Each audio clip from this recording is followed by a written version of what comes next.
আসসালামু আলাইকুম ওরহমতুল্লাহি ওবরকাতুহু।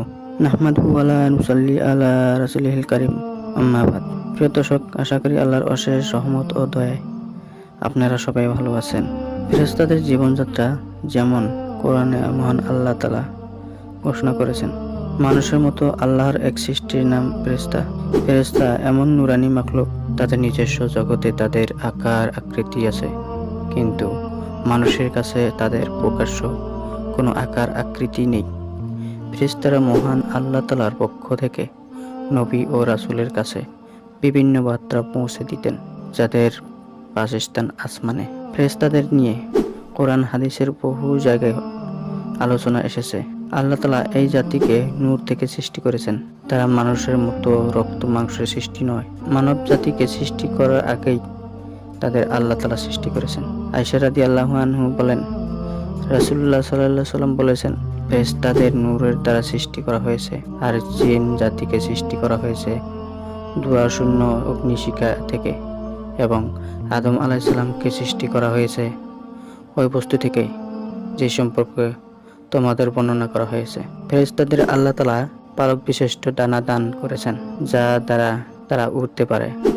আল্লাহ তাআলা বলেন, সকল প্রশংসা আসমান ও জমিনের সৃষ্টিকর্তা আল্লাহরই, যিনি প্রতিনিধি হিসেবে প্রেরণ করেন ফেরেশতাদের, যারা 2, 3 অথবা 4 ডানা বিশিষ্ট। তিনি সৃষ্টিতে যা ইচ্ছা বৃদ্ধি করেন। নিশ্চয়ই আল্লাহ সব কিছুর ওপর ক্ষমতাবান। ফেরেশতাদের পাখার সংখ্যা বিভিন্ন, কারো 2, কারো 3 এবং কারো 4 পাখা রয়েছে। এই থেকে বোঝা যায় যে এক এক ফেরেশতাকে আল্লাহ তাআলা এক এক রকম শক্তি দান করেছেন। যাকে দিয়ে যেমন কাজ করাতে চান তাকে ঠিক তেমনি ধৈর্যগতি ও কর্মশক্তি দান করেছেন। এক হাদিসে এসেছে, জিবরাইল আলাইহিস সালামের 600 পাখা রয়েছে। আল্লাহ তাআলা ফেরেশতাদের অত্যন্ত সুন্দর কাঠামো ও শক্তি দিয়ে সৃষ্টি করেছেন। আল্লাহ তাআলা বলেন, তাকে শিক্ষা দান করেছেন প্রচণ্ড শিক্ষা শক্তি, শক্তিশালী সৌন্দর্যপূর্ণ সত্তা। অতঃপর তিনি স্থির হয়েছিলেন। এর দ্বারা বোঝা যায় যে ফেরেশতারা অত্যন্ত সুন্দর। তারা যেমন সুন্দর তাদের চরিত্র তেমনি, তাই তারা কোনো খারাপ আকৃতি গ্রহণ করতে পারেন না। ফেরেশতারা কোনো কিছুই আহার ও পান করেন না। আল্লাহ তাআলা তাদের এমনভাবে সৃষ্টি করেছেন যে তাদের কোনো আহার তন্দ্রা নিদ্রার প্রয়োজন হয় না। তারা সর্বদাই আল্লাহর ইবাদতে লিপ্ত থাকে। ফেরেশতারা কখনোই বিরক্ত কিংবা ক্লান্তি বোধ করে না। মানুষ যেভাবে অনেক পরিশ্রমের ফলে ক্লান্ত হয়ে যায়, তারা সেই রকম নয়। আল্লাহ তাআলা বলেন, তারা দিন রাতি তার পবিত্রতা ও মহিমা ঘোষণা করে, তারা ক্লান্তও হয় না। তারা যে কোনো রূপ ধারণ করতে পারে। ফেরেশতারা আল্লাহ তাআলার এমন যোগ্যতা দিয়েছেন যে তারা যখন যে রূপ ধারণ করতে মন চায় তারা ধারণ করতে পারে। তাদের বংশ বিস্তার হয় না। ফেরেশতারা কখনো লিঙ্গর অন্তর্ভুক্ত নয়। তাদের আল্লাহ তাআলা কোনো প্রবৃত্তি দেননি, সম্ভাব সৃষ্টি হয় না। তারা বিবাহ শাদী করে না এবং তাদের বংশ বিস্তার হয় না। তাদের সংখ্যা আল্লাহ ছাড়া কারো জানা নেই। তাদের সংখ্যা একটি হাদিস থেকে অনুমান হয়।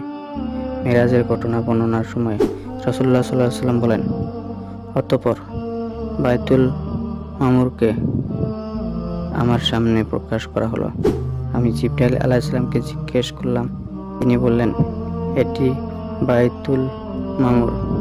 প্রতিদিন এখানে 70,000 ফেরেশতা নামাজ আদায় করে। এখান থেকে একবার বের হলে দ্বিতীয়বার ফিরে আসে না। ফেরেশতারা উত্তম চরিত্র অধিকারী। তাদের কাজে কর্মে সততা ও নিষ্ঠা ছাড়া অন্য কিছু পাওয়া যায় না। আল্লাহ তাআলা তাদের প্রশংসা করে বলেন, সম্মানিত ও নেককার। ফেরেশতারা সর্বদা আল্লাহর আনুগত্য করেন।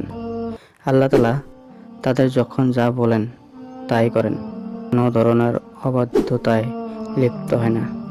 আল্লাহ তাআলা বলেন, হে ঈমানদাররা, তোমরা নিজেদের এবং তোমাদের পরিবার পরিজনকে রক্ষা করো আগুন থেকে, যার ইন্ধন হবে মানুষ এবং পাথর, যাতে নিয়োজিত আছে নির্মম কঠোর স্বভাব ফেরেশতারা।